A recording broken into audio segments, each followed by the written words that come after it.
కన్నీరుచుమల నరమాయి இருக்கும் என்று విధంగా அவர் சொல்லுகிறார். కన్నీళ్లు హృదయములో కన్నీళ్లు ఎవరికి కలుగుతుంది అంటే இந்த கண்ணீர் யாருக்கு உருவாகும் என்று ఎవరైతే కృతజ్ఞత హృదయం కలిగి ఎవరైతే గ్రహించి కృతజ్ఞత హృదయం కలిగి ఉంటారో వాళ్ళకే కన్నీళ్లు, వాళ్ళకే ఆ కృతజ్ఞత హృదయం కాపాడుకున్నప్పుడే కన్నీళ్లు విడిచినటువంటి అనుభవం కలుగుతుంది. யாருக்கெல்லாம் நன்றி இருதயம் இருக்குமோ அந்த நன்றி நினைக்கும் போது அவங்களுக்கு தானாகவே కన్నీరు వరం. మన యొక్క హృదయముతో, మన యొక్క హృదయము భారముతోనూ, హృదయం భారతినాలో, మన యొక్క కన్నులు ప్రభు యొక్క సన్నిధానములో ఎల్లప్పుడూ కృతజ్ఞత నిండి కన్నీళ్లు విడిచేటటువంటి అనుభవం మనకు ఉండాలి అని మనం ప్రార్థించాలి.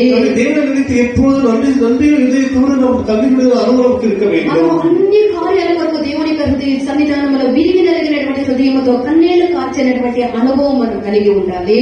எல்லா సమయంలో எல்லா కార్యక్రమాలను నొరుగుండా నవ్వుడ మనతో దేవుని సముఖంలో కనపడ வேண்டும். లూకా సువార్త 7వ అధ్యాయం 37, 38 వాక్యాలను మనం చూసినట్లయితే లూకా సువిశేషం 7వ అధ్యాయం 36, 37, 38 వచనాలు పాపములు క్షమించబడటకై కన్నీళ్లు విడిచి కన్నీళ్లు విడిచేటటువంటి ఒక స్త్రీని గురించి మనం చూస్తూ ఉన్నాము. పాపములు మన్నించబడబడేగా ఈ కన్నీరు విడిచిన స్త్రీ